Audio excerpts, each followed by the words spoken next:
Hello, career thought leaders. Good to see you here, 2022. And today we are going to be talking about the gig economy and where that is coming from, where it's been a little bit, and what we need to know to help clients be successful if they want to participate at any level. So I look forward to your comments and your questions. Let me know where you're joining from. And if you have any insights that you want to add or questions, we'd love to see those, and I may show them on the screen, so just to be aware of that. But we look forward to hearing what you all are seeing and hearing and thinking about these topics as well. So this is an interesting topic because in 2018, it was a little bit on fire.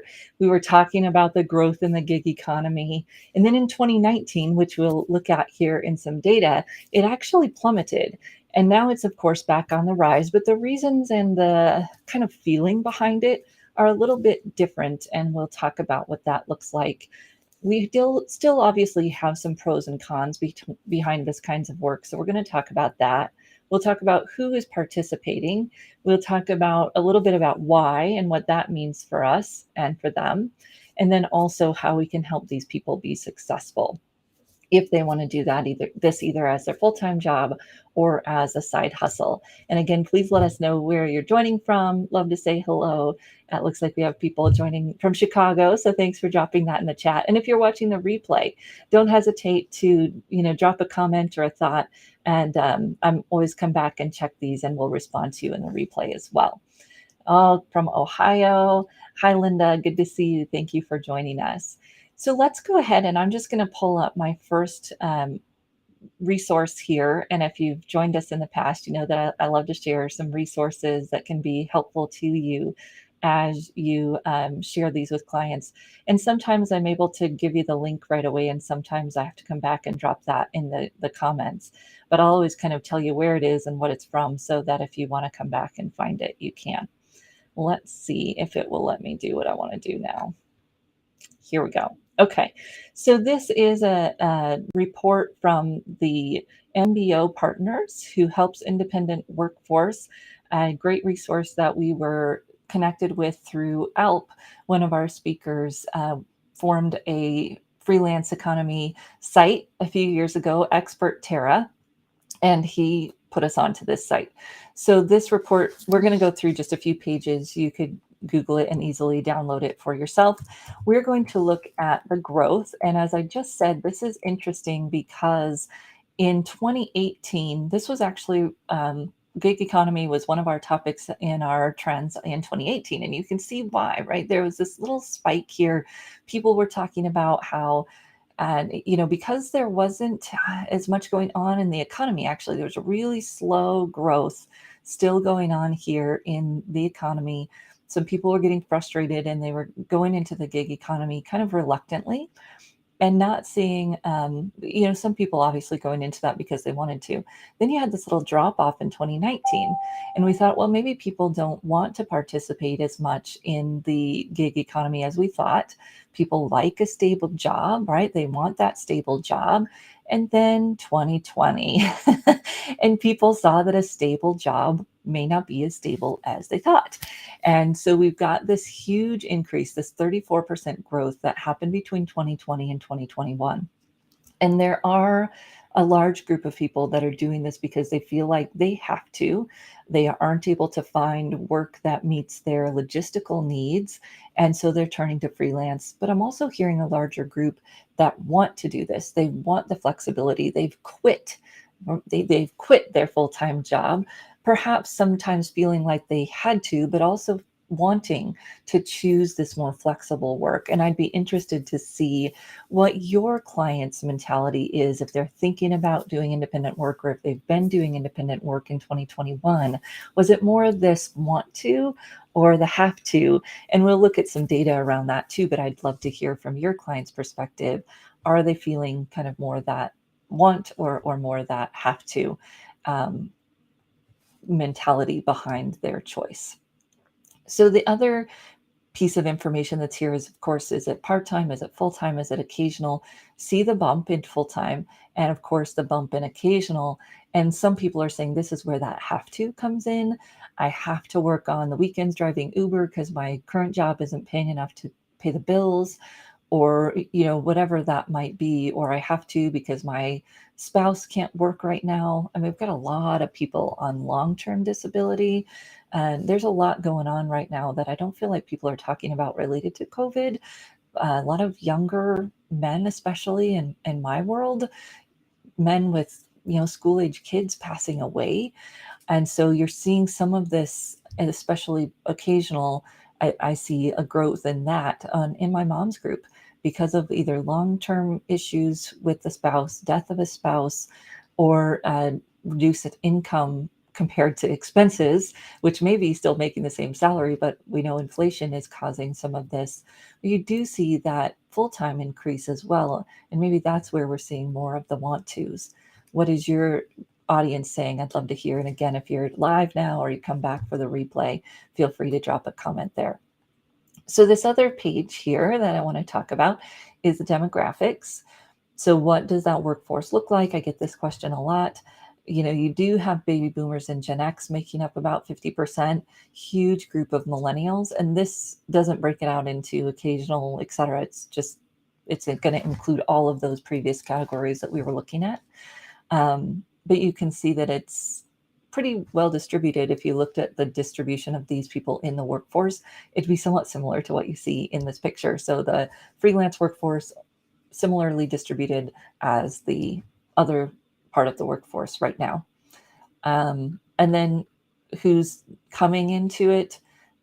Gen Z and millennials, and then females. So, and this is an interesting data point to the newsletter. I just posted my first newsletter ever. So if you didn't get the notification, you go back to my profile. It's one of the featured posts.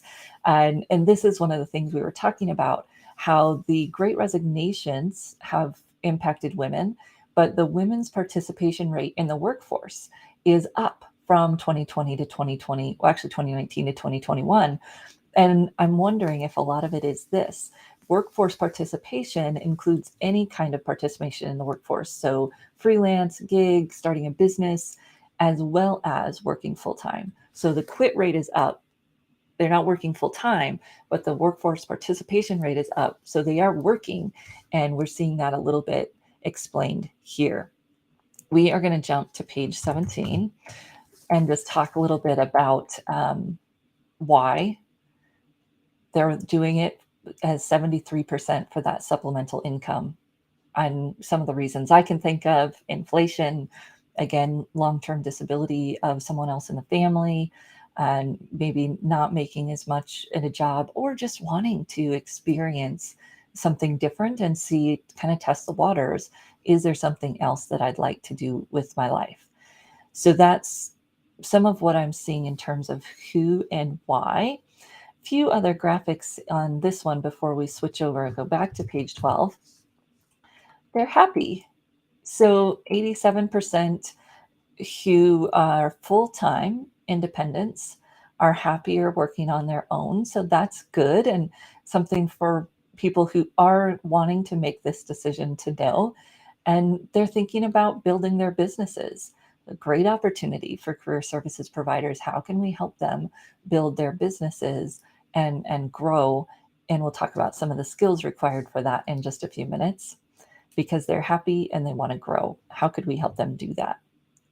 And then let's pull up here a different site.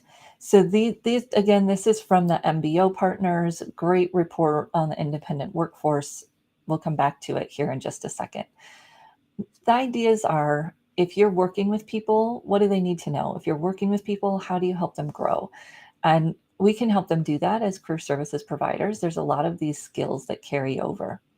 So just a few other things: that the move away from remote, so it hasn't happened yet for a lot of people, and we'll have to watch and see how much does it happen. But people are talking about, if I don't get to work remotely, I may want to be a freelancer. So you've got about 50% here that are saying yes or maybe if I'm forced to go back to the office. And then why? Why might I do that? And this is a report from Upwork. I'll drop the link in later, but if you want to go and find it, this is the Great Resignation report from Upwork. And why? More flexible schedule. So this is just the people that said yes, they would consider going freelance if they had to go back to the office. More flexible schedule, not having to commute, more personal time, maybe want to travel, maybe move. So here's an important point there, and we've talked about this before, but it's important. So we'll say it again. Most 95% of remote jobs have some kind of geographic location requirement. For some, the job is posted as remote, but they still want you to live at the location because they may turn it into hybrid some point. And that's important for us to realize, that just because the job description says remote does not mean it fits into our definition of remote. We want to research that. We want to ask what they mean, go into the job description and dig a little deeper, because it may not mean what we think it does. And if it's in the US, it's highly likely that it requires you to live in the US, may require you to live in the state where that company is. That will continue shifting, but right now we're still seeing a pretty high requirement for some geographic location. So this is interesting data, Upwork data, on the Great Resignation report, and you can find some of these. I'll drop the exact link into this chat after we're done. So if we know that people want this and we know some of the reasons why, what could they expect? And here's one of the maybe false beliefs that I see people hold, is that this freelance workforce is only low paying. You can definitely struggle with that. A lot of these jobs are low paying. Driving for some of the driving services, um, driving around groceries, delivering groceries. Some of those jobs are not great in terms of the pay. However, some of the jobs really do pay quite a bit. And one of the resources that one of our colleagues shared in our white paper this year was about an article, making more than 6 figures as a freelance writer. I know a lot of us are resume writers or coaches, and we make close to or more than 6 figures. So there's definitely an opportunity to make a good income. Let's dive in a little bit in terms of what and why and what skills are in demand. And I want you to start thinking about, what other skills would someone need to have to succeed to be good in this type of work? Obviously working independently, managing your own schedule. We'll come back to some of that. But if you want to think about it, I'd love to hear your thoughts when we come back to it. So we're going to go back to our little MBO report, because they had some good data on page 15 about the income. So here you have that the 30% increase in independents earning 100,000 or more. This is US data. So a good number of people in this workforce, 30% increase. I'd have to go back to get the exact percentage when we look at the total, but you have an increase there. There are more opportunities that are paying more. And that's a good thing for people to know, that there's more opportunity. There's more opportunity to make this kind of money. Of course, they've got to get into the right areas and understand what these areas pay. So let's look at some of the growing areas. We're going to go to page 19. Oh, nope, actually, that's not it yet. So I'm going to jump over here to this other report. And this one talks about how it's not just in tech. So this is Not Just Tech by Upwork. And it's a download PDF. It was free, and you can go and download it if you want to, Not Just Tech. I find this particularly important because in the popular media, we see a lot about the tech work, but we know that that's half of the world, right? Half of the world thinks this way, half the world thinks that way. And the other half can feel a lot left out in these conversations. So let's talk about some of the opportunities that are not just tech, and we'll look at some of the growth here. So I'm going to skip to page 9 on this one. And this one looks at the professional services areas that are growing, so non-tech related. Manufacturing, consumer goods. I'd be interested to know if some of those might be the delivery driver positions. Professional services. So professional services has taken a huge growth. And poke around in a mom's group for a minute, and you see cleaning services, huge growth. CPA, bookkeeping, right? If you've got more freelancers, you also have more people that need help understanding how the finances of that works. marketing, media entertainment. So there's some awesome opportunities here for people who aren't necessarily coders. Still have to have some technical skills. And I'd say the tech skills definitely go on the list to be able to do this and network and get the jobs and all those things. But a lot of less techy types of jobs that we're seeing here. And if you've seen any certain types of jobs growing in the freelance marketplace, I'd love to see those as well. So these aren't necessarily, gig work. These are maybe you're a contractor, you're working just a certain amount of hours in a call center type company, but you're a contractor instead of an employee. There's a broad range of definitions of types of work that can go into these, project-based types of work that you would get and hire someone for on a place like Upwork. Just going to scroll to the next page here on page 10. An interesting huge growth in public administration.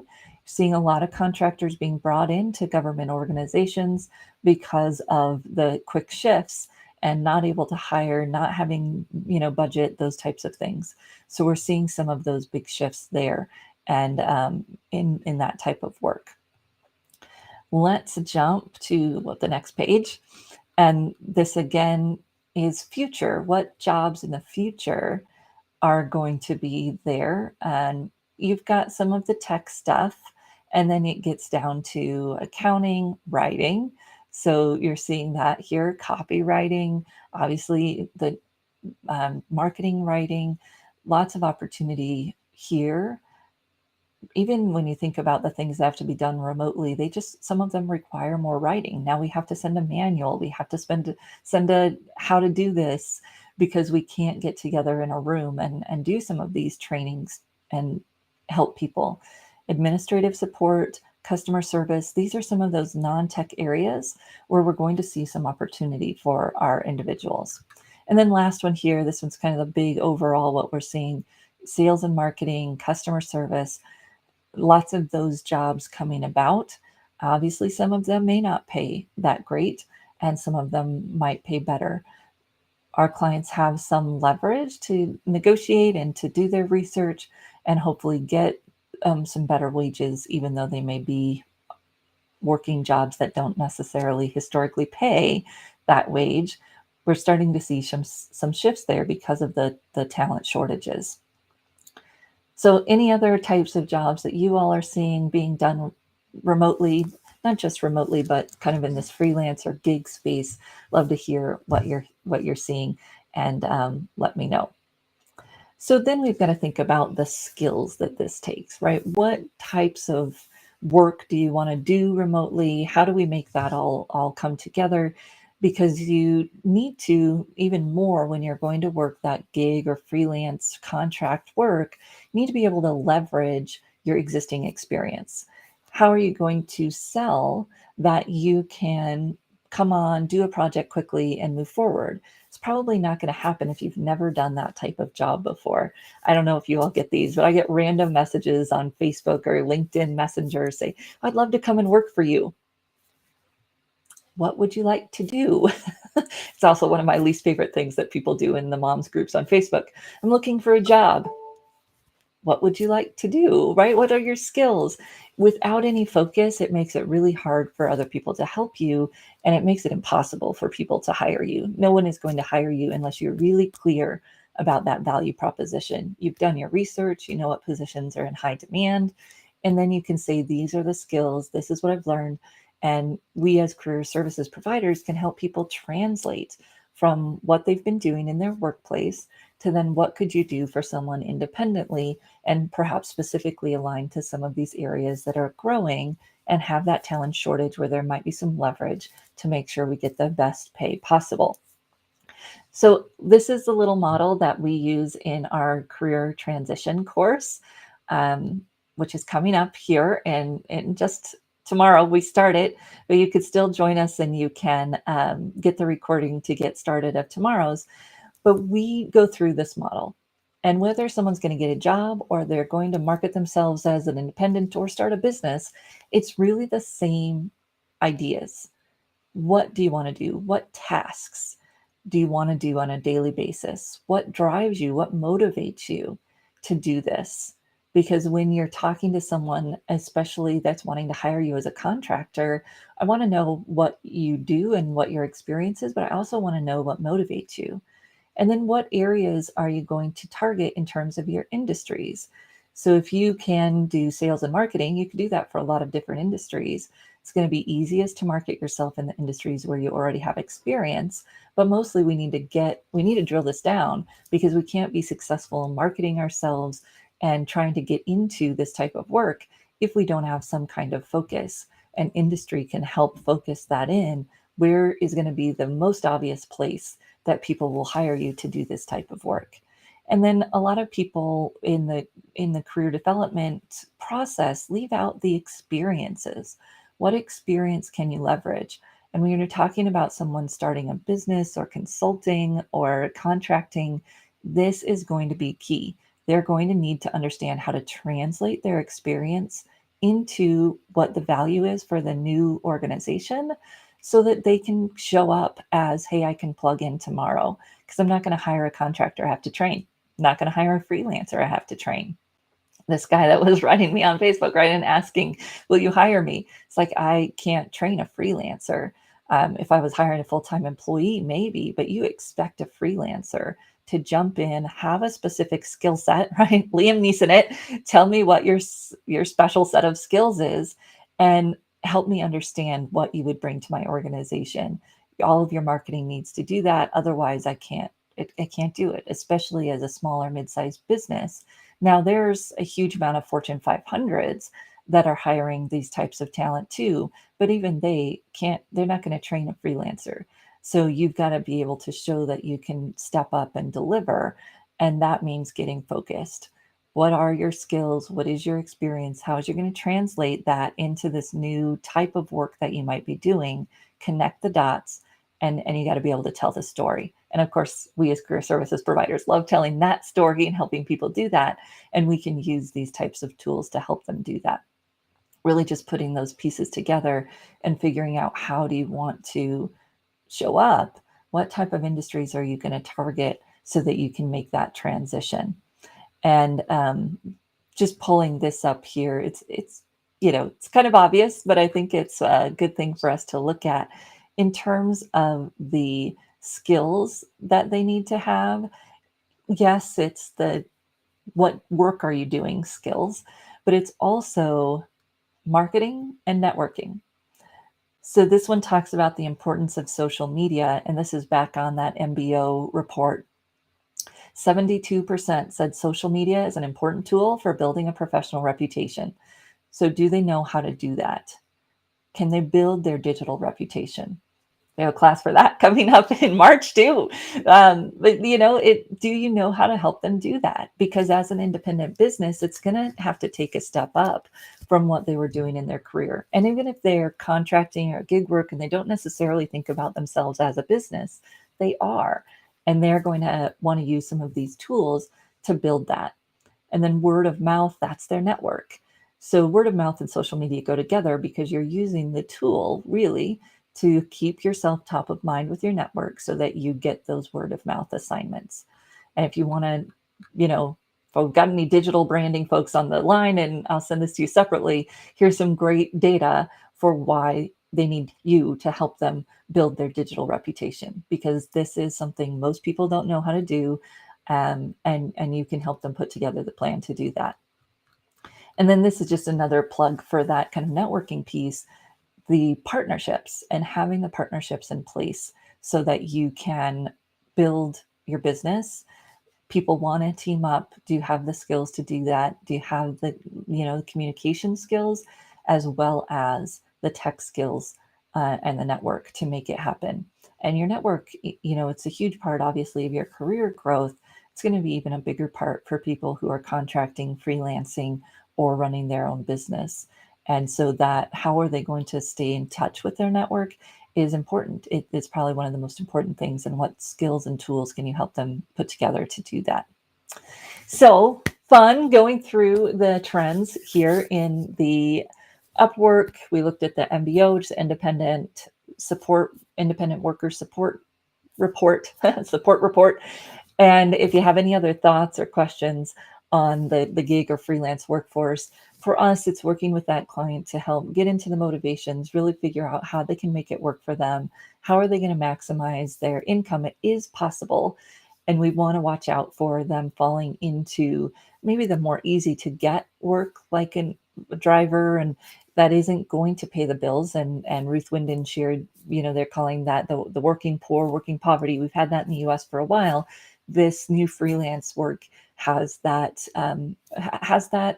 bad side to it as well. But we can help them think about the types of jobs that might pay better, maybe easier, may not be as easy to get, but if we work at it, we can see some of the skills they need to get there. If you're interested in the certified career coach class, let me know. Like I said, that does start tomorrow. You could get access to that first recording and then join us on the second week. And I will see you next Tuesday to talk about another trend topic. If you have ideas of what you'd like to cover, or you want to come on and talk about a topic with me, let me know. And I look forward to seeing you next Tuesday.